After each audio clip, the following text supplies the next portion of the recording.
Okie dokie. It appears that the overlords at YouTube have allowed us to have a live stream. Welcome, mi nombre es el oso independiente. I am the bear with bearindependent.com. Posting a link for the live stream over for the patrons right now. It is legitimately the middle of the afternoon, 1:49 p.m. Central. And Arkansas Living, what's up, brother? I have zero high hopes as far as attendance to this particular live stream, but hopefully you can catch it on the flip side, watch the rerun.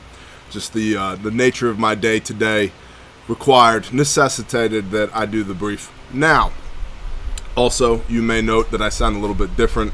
That's because the hormone replacement therapy in line with the sex change is finally starting to pay off. No, I think I got strep throat. I don't know. We'll see. And if it's windy, there's nothing I can do about that. I am not in charge of the wind, believe it or not.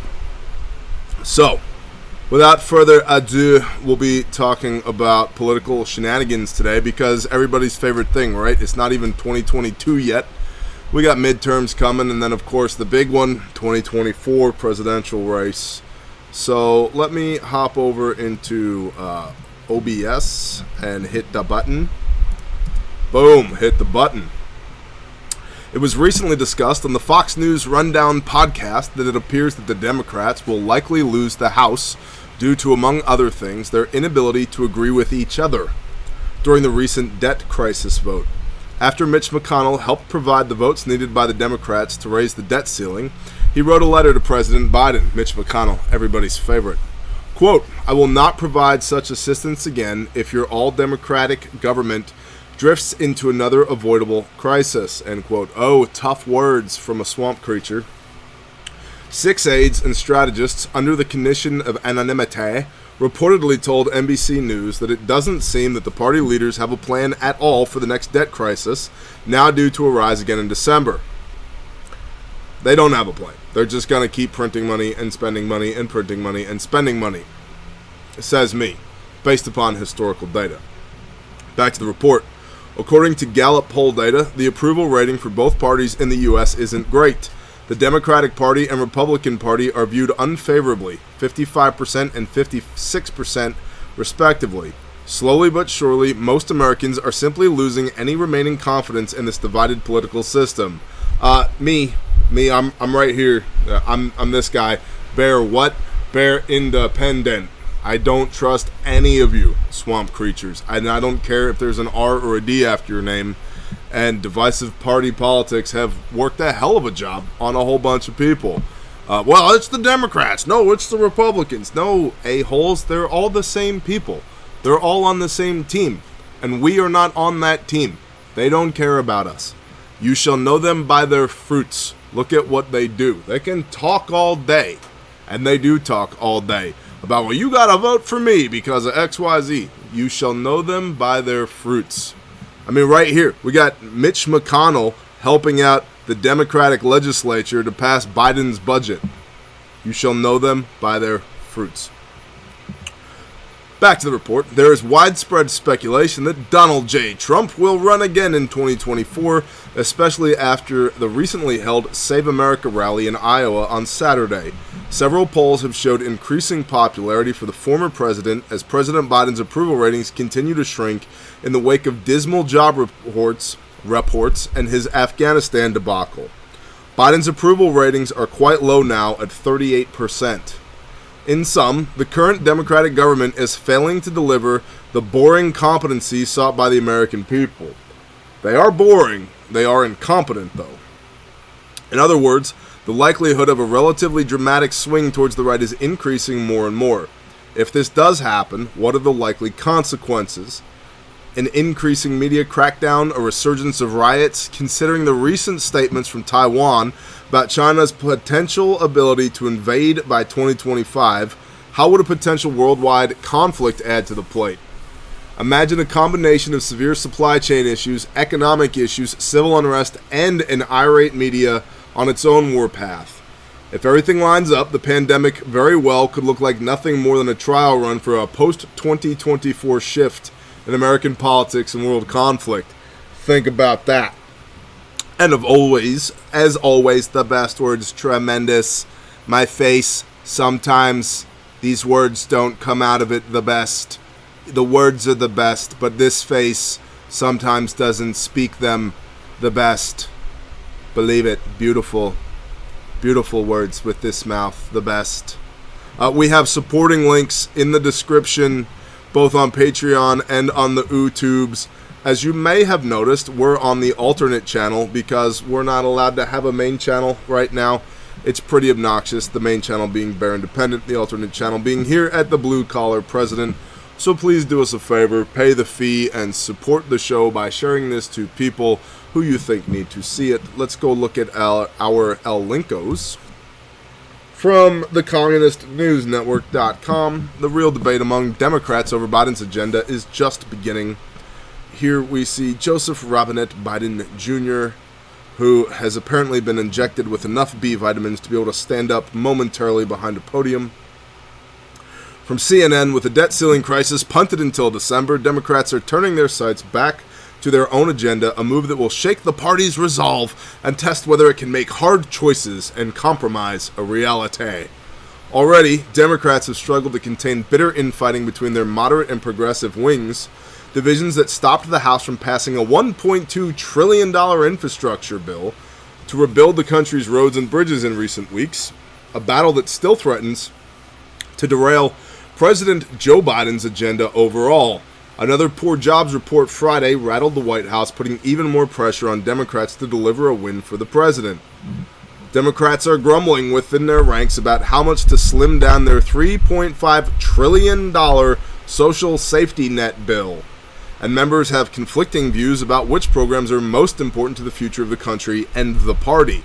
How about stop spending money we don't have and leave the country alone and let us figure it out, and we don't worry about how you spend my tax dollars being good for your party. I don't care about that. That's not why I pay taxes. Let's be frank, the reason I pay taxes is because if I don't, men with guns will come and take me and put me in a box. It's because of the implicit force on the tail end of me not paying taxes that I even do it anyway. I don't agree at all with how you spend my tax dollars. I certainly don't want you spending them in a way that paints the best picture of your party. A debate is also emerging about how much to focus the legislation. Conflict has only grown as Democrats wait on pins and needles to see how much their moderate colleagues, blah, blah, blah, blah, blah. Nobody cares. The Democrats are infighting. From CNBC.com. Charlie, November, Bravo, Charlie.com. Personal finance. The debt ceiling deal postpones questions on Social Security and other government payments. Congress is hard at work on a deal to keep the U.S. government from defaulting on its debt this month. You know, I can remember, for as long as I've been aware of politics, there has been an ongoing discussion about raising the debt ceiling. I mean, we're talking decades at this point, and it just keeps going. We print more money, we spend more money. We print more money, we spend more money. I mean, is it any wonder that I'm fiscally conservative? Like, I can't spend more money than I have. My household can't spend more money than it has.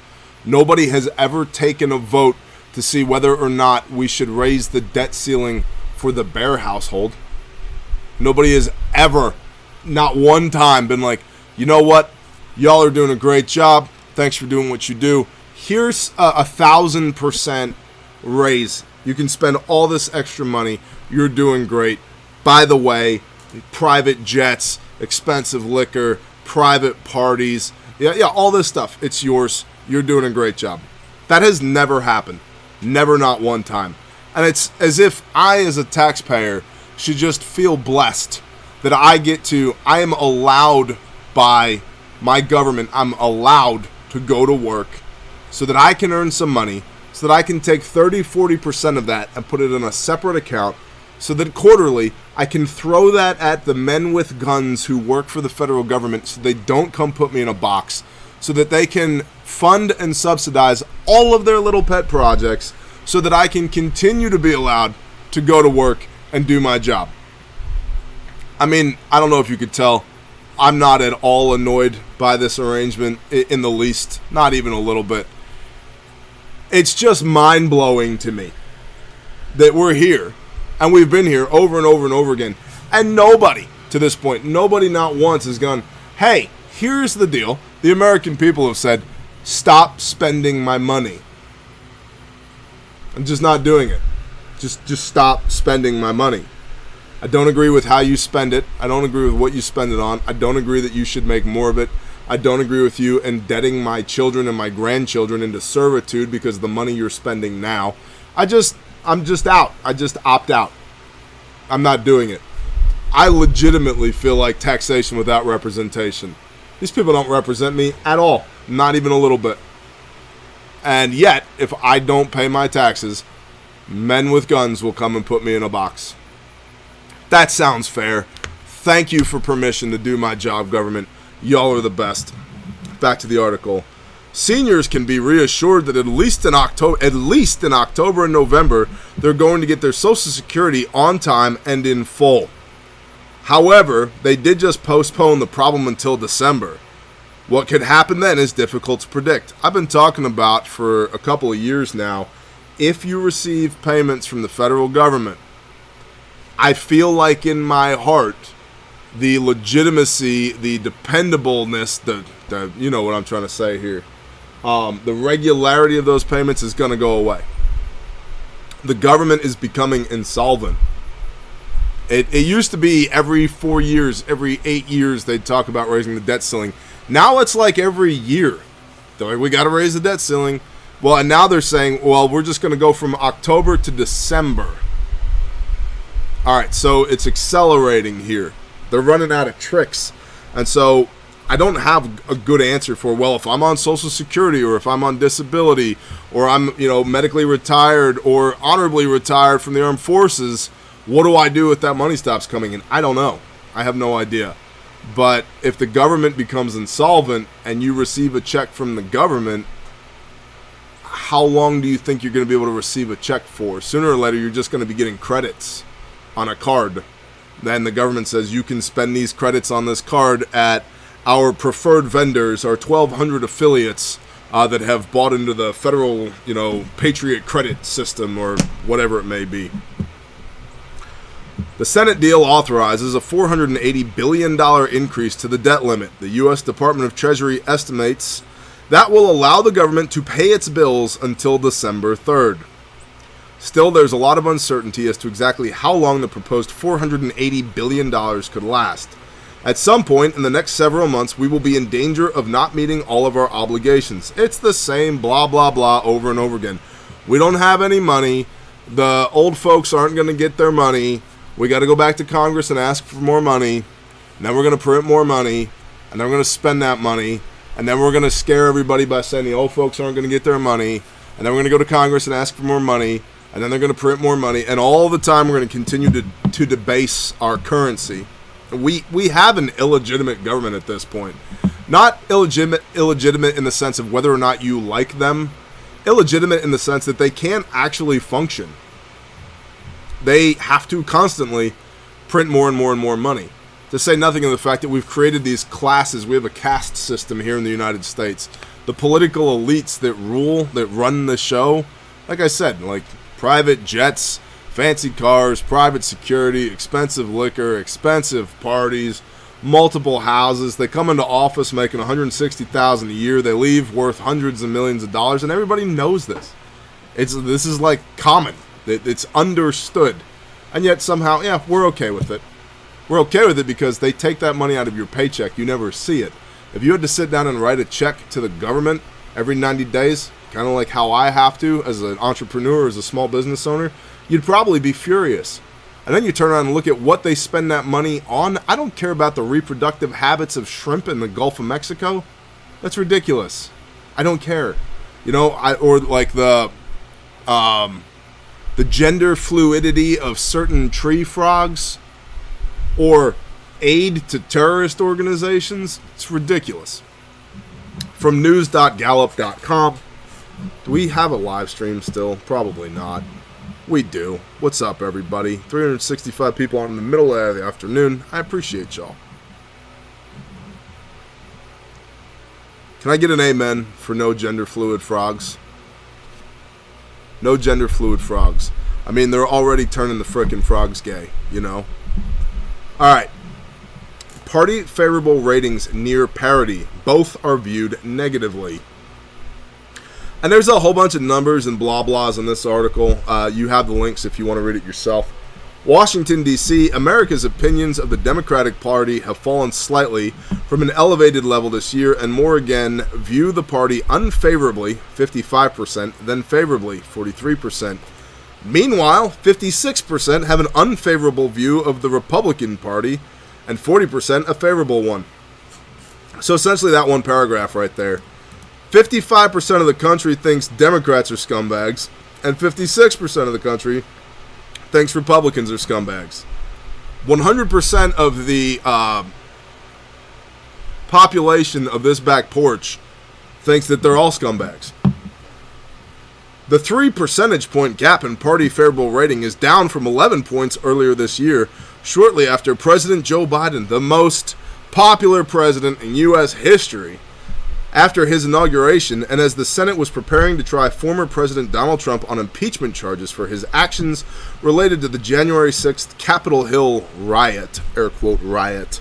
At that point, the Democratic Party had a 48-37 edge in favorability. Turns out they're scumbags too.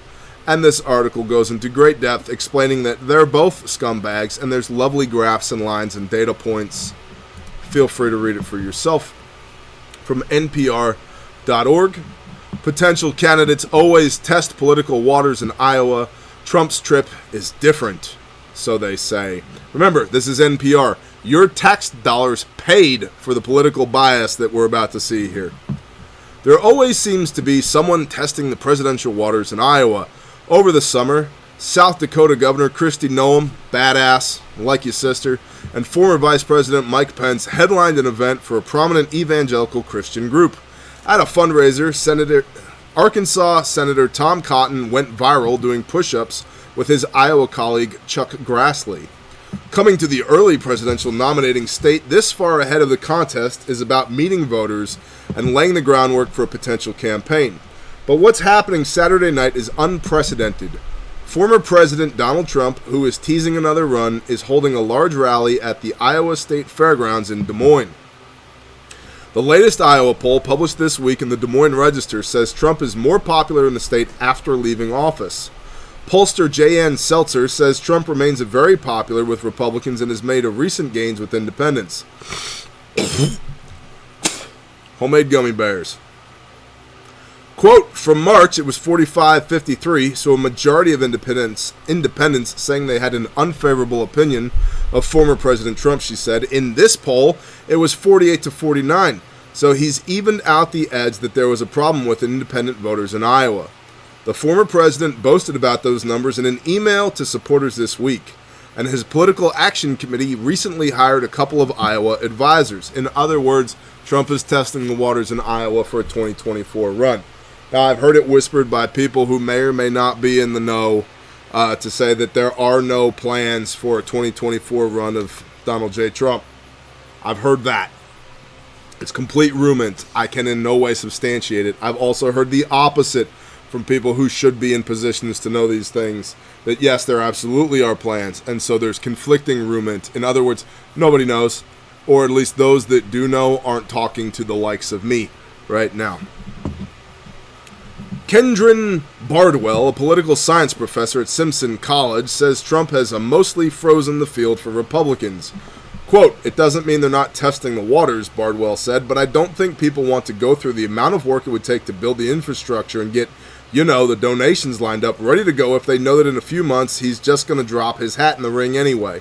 What he's saying here is that other potential Republican candidates aren't necessarily stepping up to the plate because they don't want to be seen to be at odds with a second run of Trump in 2024. And then NPR goes in with baseless claims about the 2020 outcome. Trump's trip to Iowa brings up another thing that's unprecedented. The false claims he's pushing about the 2020 election being stolen. And then there's, chapter and verse here over and over again from NPR about just the misinformation that Trump is spreading that was paid for with your tax dollars from NPR.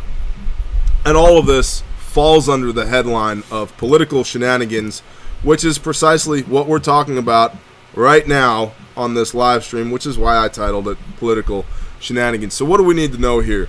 Biden's unpopular, the Democrats are weak, and Trump may be making another 2024 run. What does that mean for you? I have no idea. Oh, and by the way, the government's insolvent. So what does that mean for you? The dollar is going to lose even more purchasing power. So I would recommend investing in tangibles, physical assets, things that have real value. Do it now. Land, equipment, solar, wind, battery backups, wells, rainwater catchment, firearms and ammunition, long-term food storage, communications, recon and networking, all of that. Invest in all of that. Precious metals, because like your 401k probably not going to do great in the near future. What do I know? I'm not an investment specialist, nor do I play one on YouTube. But that's it. It's political shenanigans, y'all. And we have to be careful right now because, you know, on the main channel, I shot a video talking about the thing. Look at your screen. It's this thing where they take this thing and they into the thing, into the arm, and they put a thing in there. And boom, just like that, shut right down. So I think Thursday of this week, we're out of YouTube jail on the main channel. But we've shifted our focus, at least for the time being, to not incur any more strikes for the time being. For the time being. Which is why the focus of today's brief was political shenanigans, to say nothing of the fact that they are indeed going on out there in the world. So with that being said, you guys know how to support the show. RefugeMedical.com, handmade, made in America, guaranteed forever, exceeds military specification. The best kits on the face of the earth, bar none. I mean, anything you want, we got it. The wound care bucket, selling like hotcakes. The Bear Fact, 26 live SAIDs, small of the black kit, small of the back kit, the Cub Pro, the Bare Minimum. The Adventure kit's in stock. I know a lot of y'all been asking for the Adventure kit, so it's in stock. The Adventure kit rocks. It's got everything for boo-boos, broken bones, bullet holes. It's an awesome kit. You've got the pink camo limited edition Bear Fact is in the store as well. Great for all your females in your life for winter holidays. So refugemedical.com, go there. If you are on Patreon, use your promo code. If you're here on YouTube, use promo code BearNation for free shipping off of your order. We got all the things, y'all. It's clicking right along. We appreciate you for supporting our small business. We've got these kits all over the place, and I would put them up against any kit on the face of the earth. They're the bomb, period, the end. If you're not happy with it, let us know. But you know what? That doesn't happen. RefugeTraining.com. If you need training on how to use this stuff, we've got level 1 and level 3 classes up all across the country, and we've got the Essential Responder level 1, 2, and 3, which is Stop the Bleed, CPR, AED, TECC, Tactical Emergency Casualty Care, and Force on Force, all rolled together in a 2-day event. It's awesome. It's like super comprehensive. It takes you from basically, you know, learning how to crawl to running full-blown, literally running with a tourniquet on your leg, triaging people with a blue gun tucked in your waistband, having to shoot bad guys. It's a blast. Absolute blast. And so we've got classes in Dallas, in Salt Lake City, in Atlanta, Georgia, in Birmingham, Alabama, in Charlotte, North Carolina, in Dallas, Texas, in Orlando, Florida, in Phoenix, Arizona, Wichita, Kansas. I mean, come on. This is just in the next 45 to 60 days. And so if you have the kits, if you have the medical equipment, but you don't know how to use them, please visit refugetraining.com.